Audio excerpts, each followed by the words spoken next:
delighted to introduce R0 CEO Jennifer Nuckles and Hines Senior Managing Director of Leasing, Jonathan Pierce. And I'm delighted to say that it's now numbered here.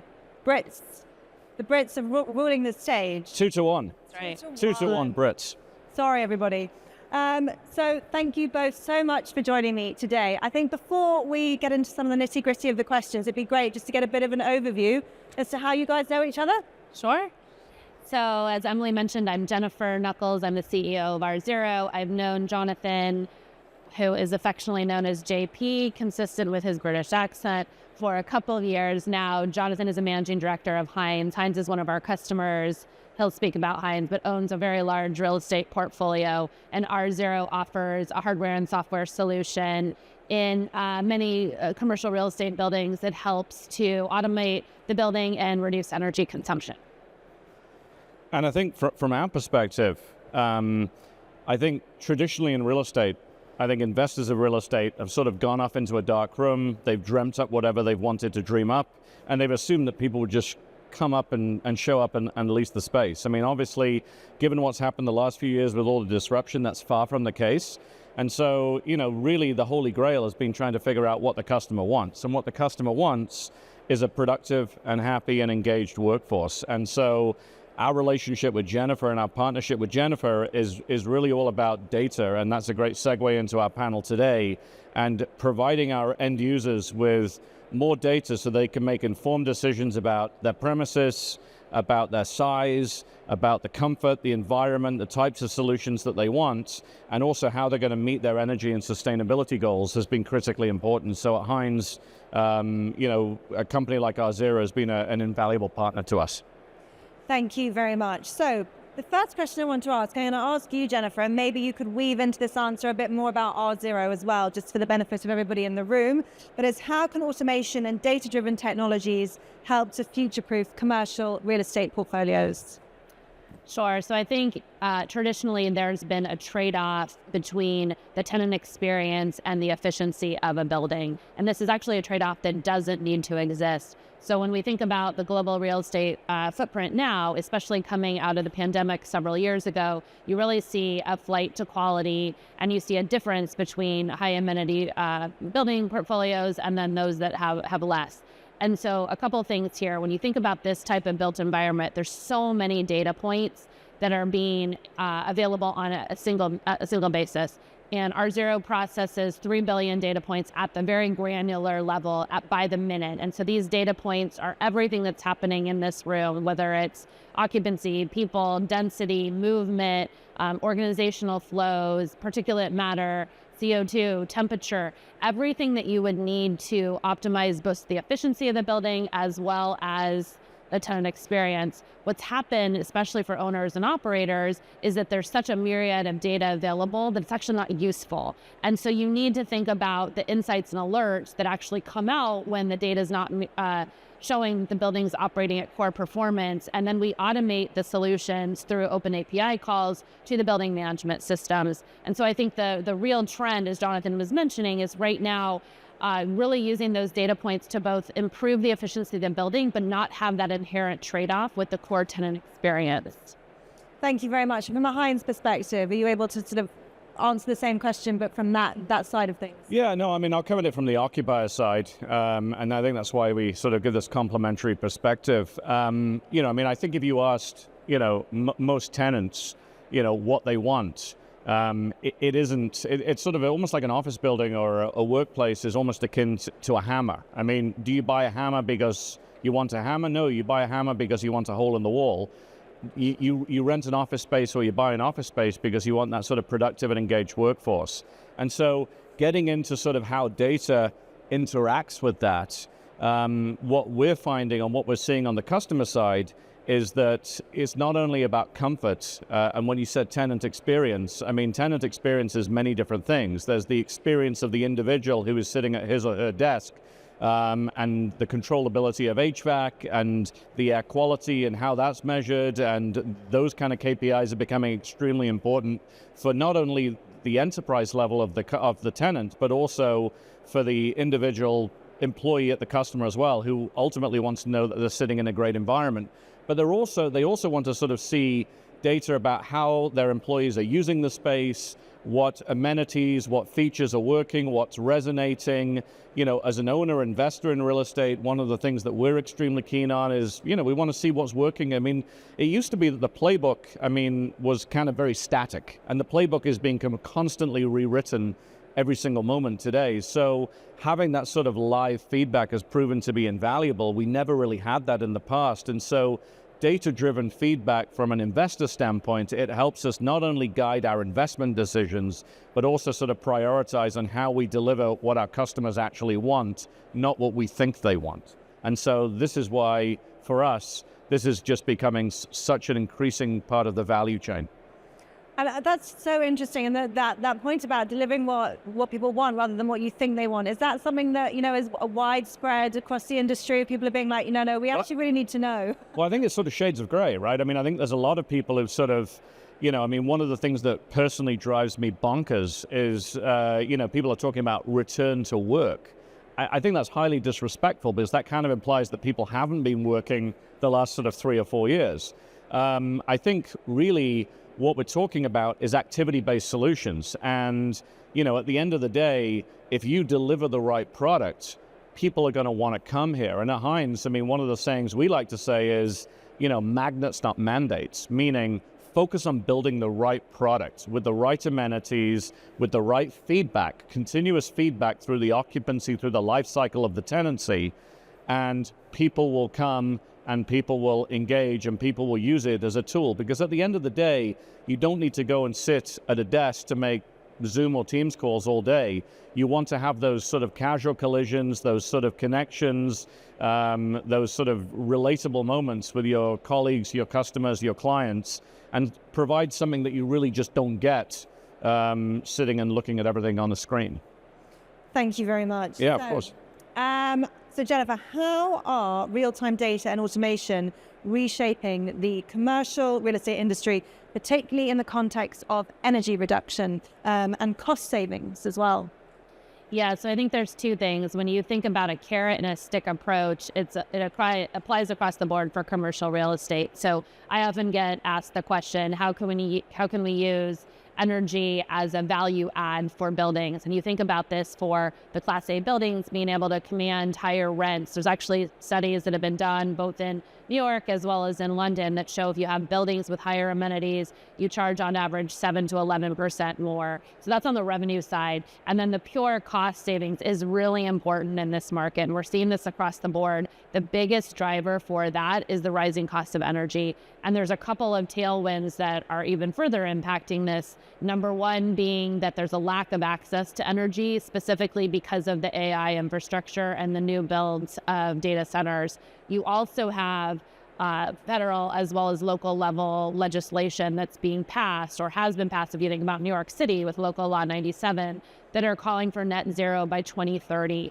So I always think about this akin to the late 90s for those of us who are working in that era, and we know Y2K. Y2K didn't really become front and center till about 1997, and then everyone was scrambling. And we're seeing that phenomenon now when you think about we're just 5 years away from the call to net zero. When you all walked into Jobits this morning, you saw there was actually a placard on the wall that said Jobits is operating in net zero. So there's some forward-thinking, forward-looking operators already. So what we can do, if you think about a building like this building is cooled, heated, irregardless of the number of people in here.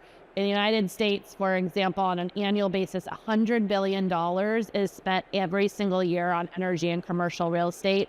And 30 billion of that is due to the HVAC systems. You guys drive around New York City at night, you see buildings lit up, you know those buildings are either warm or cool when they're not occupied.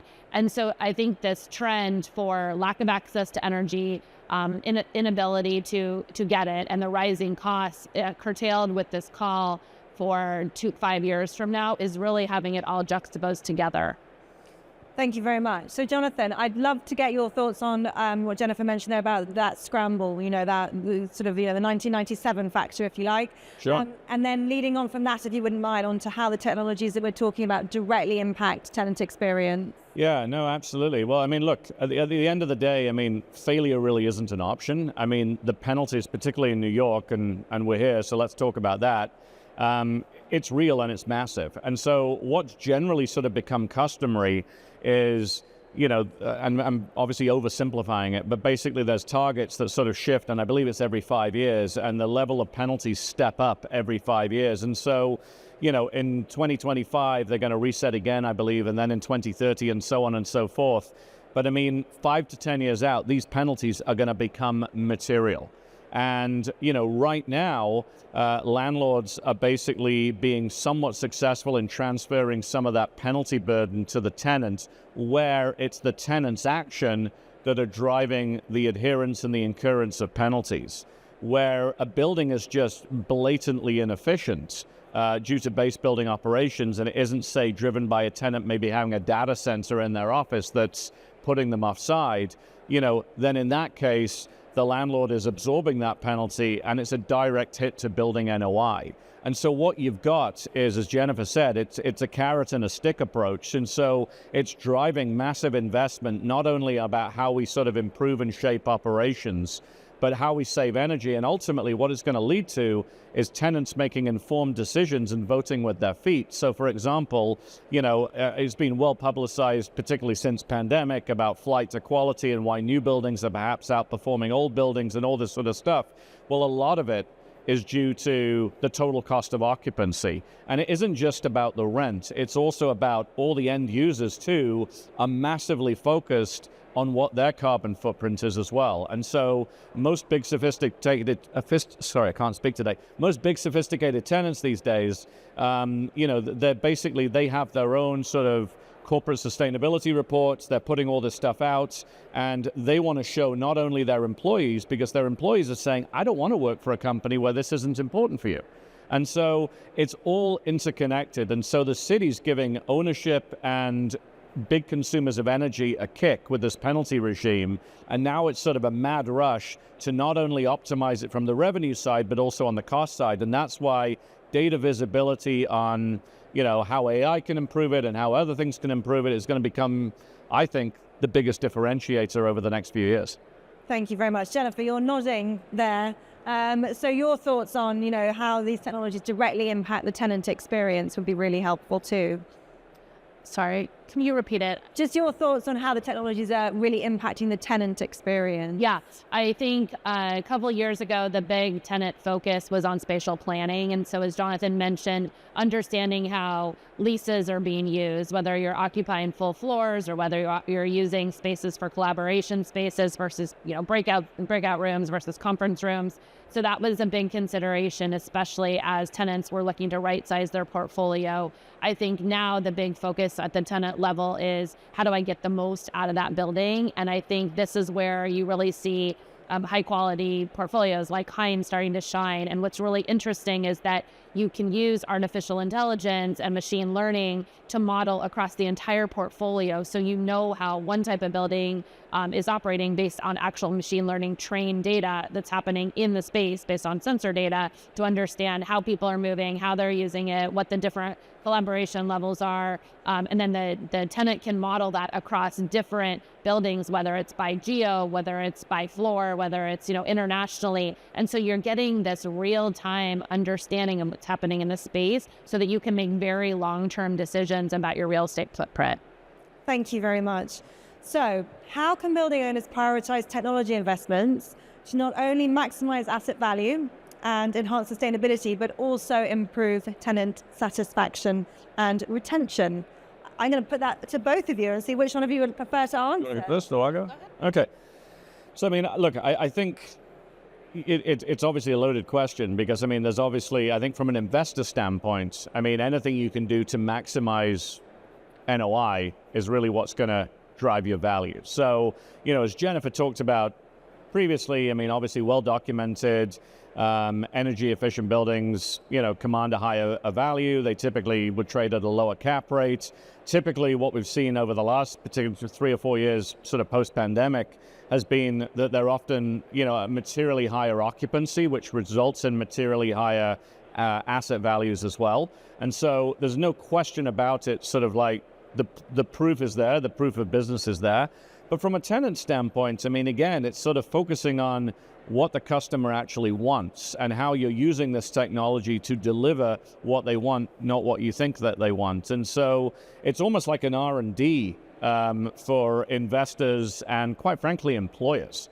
Because, I mean, they're all experimenting right now. I mean, some companies have got mandates, some companies don't. Some companies are trying to go with carrots. Some companies are sort of saying, you know, being present, potentially, you know, do you want a job or do you want a career? There's all kinds of conflicting views, highly controversial. People will, and I'm not here to sort of say one's right or one's wrong, not at all. But I think what we're doing is we're seeing that the office has become sort of a vessel for productivity. And so bringing it back to the question that you asked, you know, how we can get the most out of that asset is really twofold. One is the end user and how they view that asset. And the other is obviously the investor and how we prioritize those dollars. So for us, for example, typically when we're making asset investment decisions, particularly on, you know, anything to do with energy or technology, you know, we're basically looking at an ROI. We're looking at a payback. And then on top of that, there's other considerations too. I mean, we're looking at sort of like, you know, not only just like the payback on the dollars invested, but, you know, is there something potentially on the, will it sort of decrease vacancy? Will it sort of shorten sort of time to lease? Will it increase renewal retention rates? I mean, the cheapest tenant you have is the one that you get to keep. Customer acquisition is the most expensive part of our business. And so investing in our assets to make sure that they're on the right side of where the customer wants to be typically will drive a higher tenant retention rate, which in turn drives asset value. And so they're separate, but they're linked. A customer and an employer will typically have one set of views and an investor may have another, but I think there's more similarity and overlap than people think.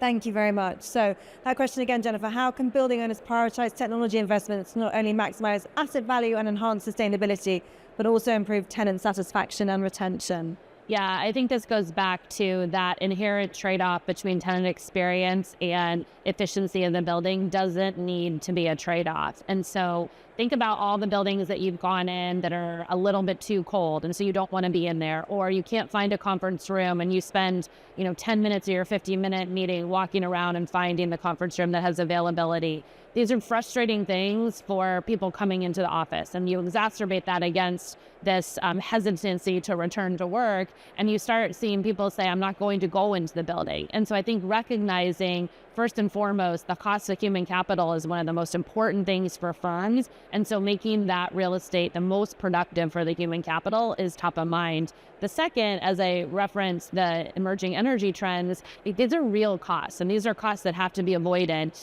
Regardless of which side of the political spectrum you're on, if you're thinking about improving sustainability initiatives just for the world, which I would say we should all do to help our future generations. But if you really don't even want to think about that, if you think about the pure hard costs, what our customers are asking for is an immediate ROI. And the nice thing about our systems is that we pay back in as little as 6 months to 2 years, whereas most customers are looking for a 5-year ROI. And we do this by pulling the hard energy costs out of the building. And this seems crazy. I know this seems crazy because we all live in smart houses where we have our Nest thermostats and we have our Alexas and we order our groceries automatically. These buildings aren't operating smoothly. So as JP mentioned, you don't know what's happening on the individual floor level or at the portfolio level until you actually integrate the technology that can tell you those data points. Yeah, and I think the one thing I would add is there's so many great technology solutions out, but each one of them is focused on solving one small piece of the problem. And the problem is how these buildings typically are operated and how they are run. There's nothing really out there that is sort of what I would call that category killer sort of global sort of A to Z kind of solution. And so you're picking and choosing. And then the other thing that we're finding as investors is, open or closed systems, right? And so I think that's really important too. I mean, we like flexibility. I mean, going with something that's super proprietary and like a walled garden, I mean, it may be a great solution, but typically because you are forced to sort of shop with multiple vendors to increase or try and get to sort of operating optimization, you need something that's sort of completely open source. And so, there were some great solutions out of the gate that were so proprietary the companies that sort of went big on those are now finding that, they have to almost recoil and go with something that's sort of more open source, because it's almost like this isn't just a solution that's going to get solved now, it's continuous improvements. And if you can't continually sort of upgrade, add different solutions, and so you're seeing a sort of emergencies of sort of middleware and things like that are coming in and that are sort of, basically sort of breaking down those walled gardens so that this really does become very open source and very accessible to all. I think that's a really good point. So as someone with a technology background, if you guys remember, I don't know, a decade ago, the idea of a data lake, if anyone tries to sell you a data lake right now, you should run from that solution.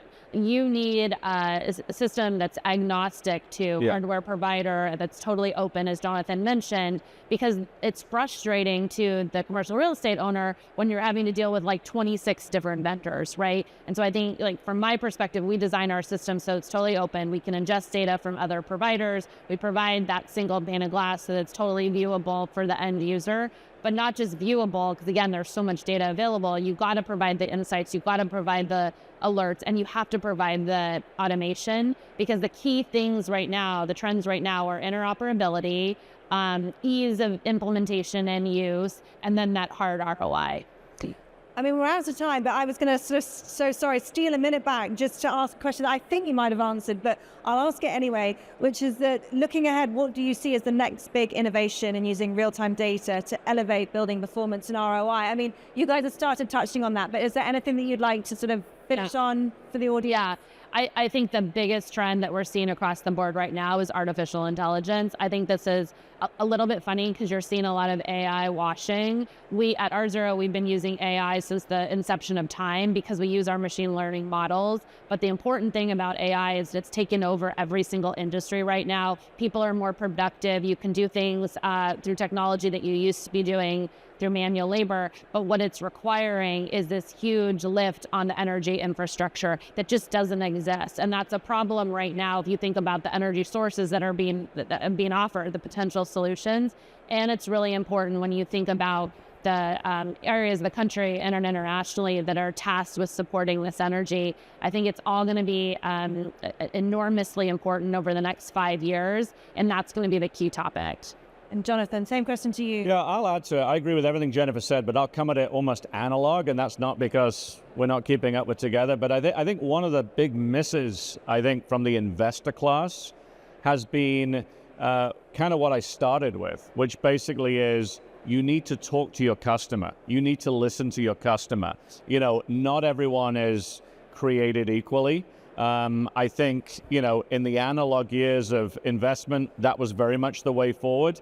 It's very much a bespoke operating model now. Every single customer has different needs. And quite frankly, if we're not going to meet those needs, somebody else is going to figure out how to do that, and we're not going to like the outcome. And so I think there's the forward-looking AI piece, and then there's the analog piece. For God's sake, talk to your customer. Speak to your customer. Listen. Well, for God's sake, talk to your customer, speak to your customer, and listen is probably one of the best final lines of a session that I've had for a while.